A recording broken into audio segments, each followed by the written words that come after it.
much, and good morning, everyone. I'm just going to open some water here. I'm going to talk about alcohol and cancer.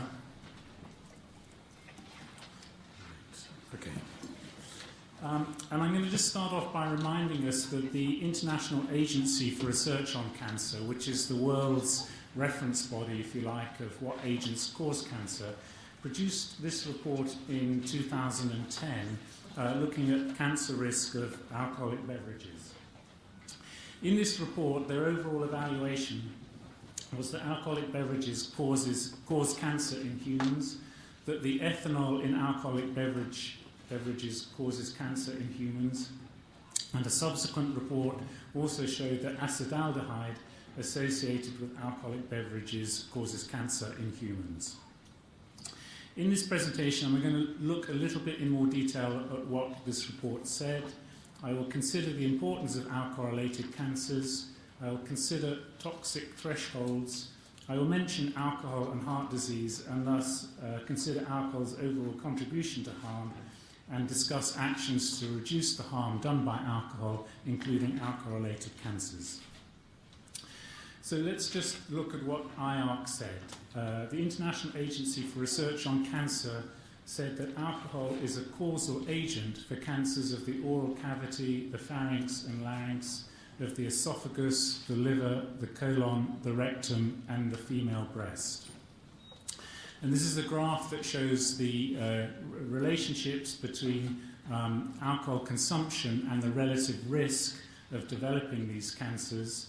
You have got on the horizontal axis alcohol consumption in grams per day, where 10 grams of alcohol is about one drink, and the relative risk on the vertical axis for cancers of the oral cavity and pharynx, cancers of the larynx, the esophagus, the female breast, liver, rectum, and colon.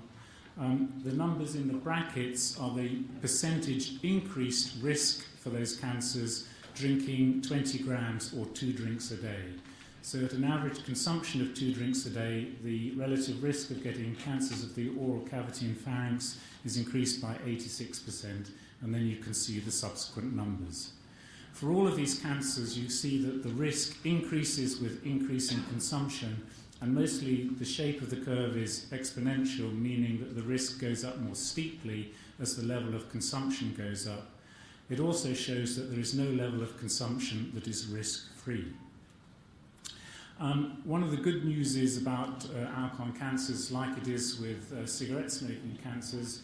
If you, in this case, if you stop drinking, if you were a heavy drinker, you can reduce the risk of cancers. And this shows the reduction in risk of getting esophageal cancer after stopping drinking. You've got on the horizontal axis the number of years since you stopped drinking, and you can see that the line or the risk goes downwards such that about 16 years after stopping drinking, then your risk of developing cancer of the esophagus is the same as if you never drank. That's a very similar slope, I think, with quitting smoking and reduction in cancer risk.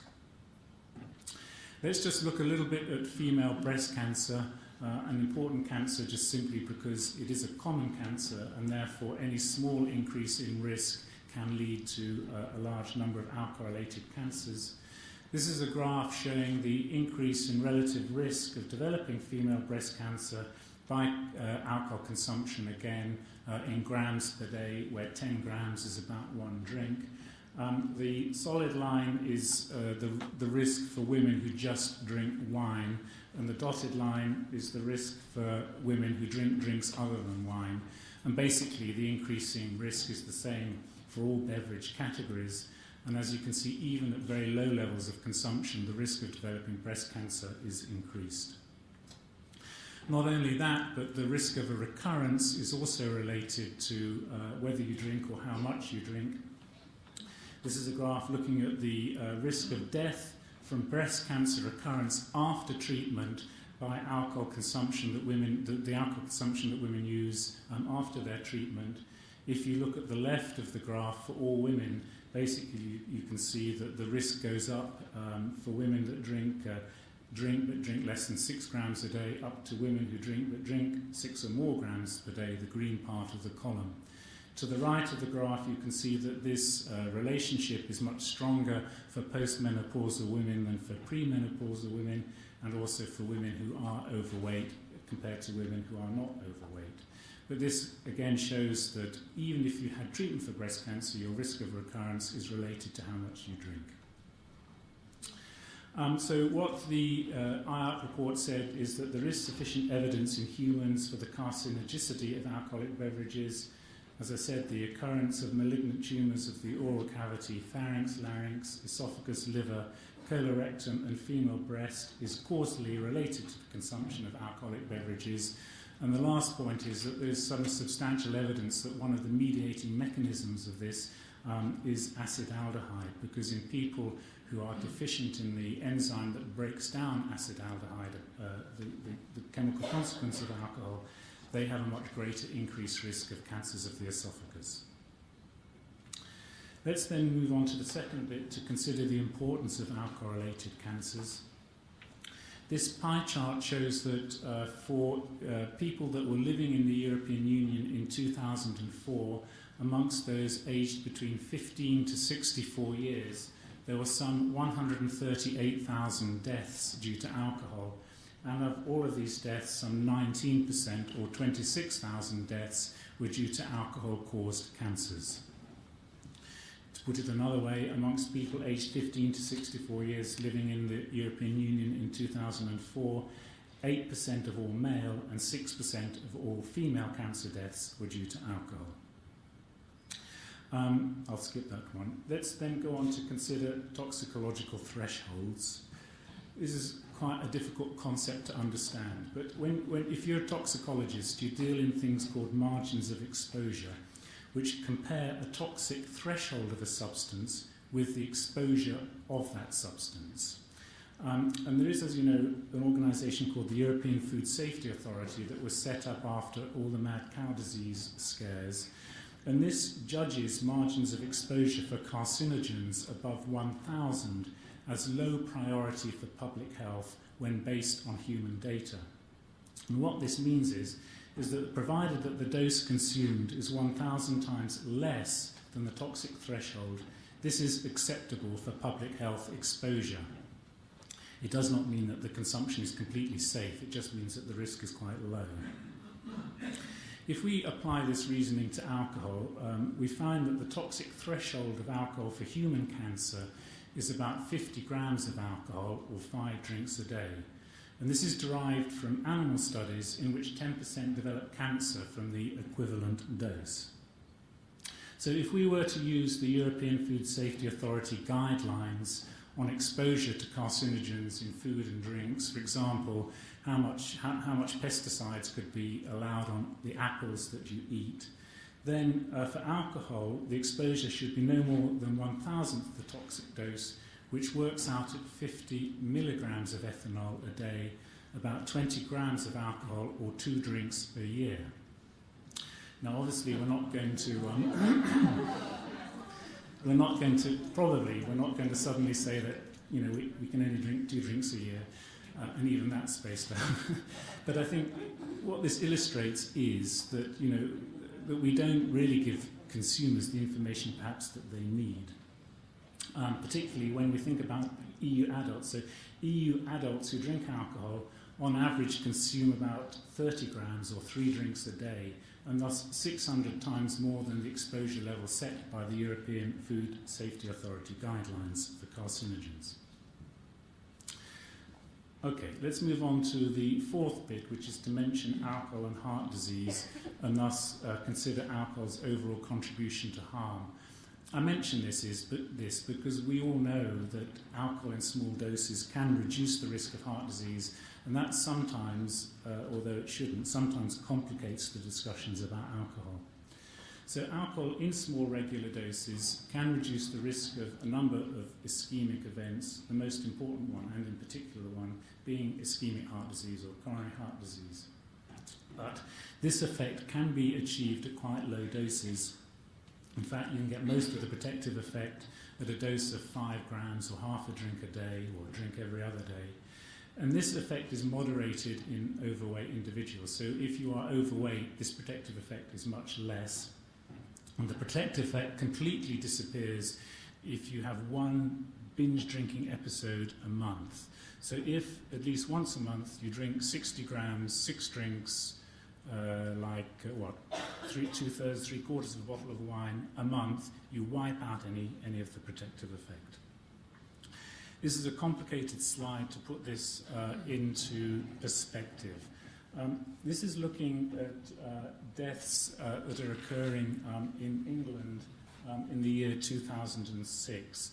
What you've got on the red vertical line is the median consumption in England, which is 13 grams a day. The median is different from the mean. So what the median means is that half the population drink more than this level and half the population drink less than this level. So if you were to increase consumption in England, in other words, move to the right at this graph, this shows the number of deaths, the additional number of deaths that are going to occur due to that increase in consumption. And you can see a high proportion of these increased deaths are alcohol-related cancer deaths, the red part of the column. On the left-hand side of the vertical line is what happens if you were to reduce consumption in England, and basically underneath the line is all of the deaths that you would prevent if you were to reduce the consumption in England. And again, you can see that you would prevent quite a lot of cancer-related deaths, the red line, and also deaths from liver cirrhosis, the green line. But because of alcohol's protective effect on heart disease, as you start to get down to low levels, you actually start to perhaps increase the number of deaths that would occur from heart disease. But the important point of this graph, it's only when you get down to 1 gram a day, so a tenth of a drink, do the number of heart disease deaths perhaps caused outweigh the number of deaths prevented, in this case from cancers and liver cirrhosis. So basically what this means is, from a public policy point of view, you just don't need to worry about it. I mean, unless you're going to suggest to the whole population you only drink 1 gram a day, 1/10 of a drink a day, which is not going to be the case, you don't need to worry about it. So it's completely irrelevant from a public policy point of view.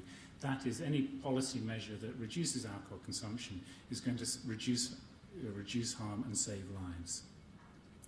Which then brings me on to the last point of the presentation, which is to discuss actions to reduce the harm done by alcohol, including alcohol-caused cancers. One way to look at this is to look at the number of disability-adjusted life years prevented or averted. A disability-adjusted life year is a summary measure of health. It measures 1 year of living in ill health or disability, or 1 year of lost life. So basically you want to avoid disability-adjusted life years. That improves health and reduces premature death. And this is looking at the number of DALYs that could be prevented or averted with the implementation of 4 policy measures across Europe.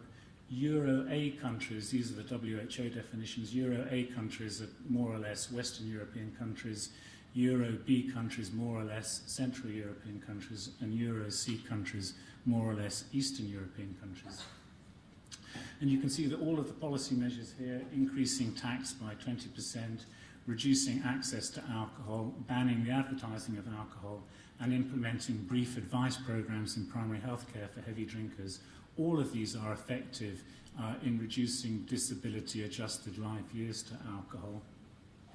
The most important one is the price, the tax increase, and this also is the most cost-effective measure to introduce, simply because it doesn't cost very much money to institute tax collection systems, but using tax to increase the price of alcohol is the best policy measure to reduce harm and premature deaths from alcohol, also including alcohol-related cancers and alcohol-related cancer deaths. In addition, I think that consumers should be informed that alcohol causes cancer through highly visible and simple warning labels on all beverage containers. And as you know, Eurocare, the European NGO active in alcohol, has this kind of set of suggested warning labels that could go on beverage containers. We're all used to warning labels on cigarette packs. I think it's about time we had warning labels on beverage containers. And we should encourage all of our friends and colleagues to drink less. Let's create social movements through social networks to help that. The importance of that is illustrated by these graphs that might be a bit difficult to see. But this is data from the Framingham study, which has looked at the impact of social networks across a whole range of behaviours. Rather than going through the graphs in detail because they're difficult to see, basically the point is that if the greater the number of your friends and colleagues are who do not drink, the less you yourself will drink in a future follow-up period, whereas the greater the number of your friends and colleagues who are heavy drinkers, the more you will drink yourself in a future follow-up period. Just emphasising perhaps what's obvious to us all, but social networks do matter. What our friends and colleagues do matter to our own health. Therefore, what we do also influences the behaviour of others. So, conclusions. Alcohol is a carcinogen, causing cancers of the oral cavity, pharynx, larynx, esophagus, liver, colorectal, and female breast. Adopting the standards of the European Food Safety Authority for genotoxic carcinogens, human exposure should, in theory, be no more than 50 milligrams of ethanol a day, that is 20 grams or 2 drinks a year. Alcohol should be strictly regulated with price increases, reduced availability, and bans on all forms of commercial communications. Brief advice and treatment should be offered to all people with heavy drinking and those with alcohol use disorders. And all alcohol beverage containers should carry warning labels informing consumers that alcohol causes cancer. And finally, we could all encourage each other to drink less. Thank you for your attention.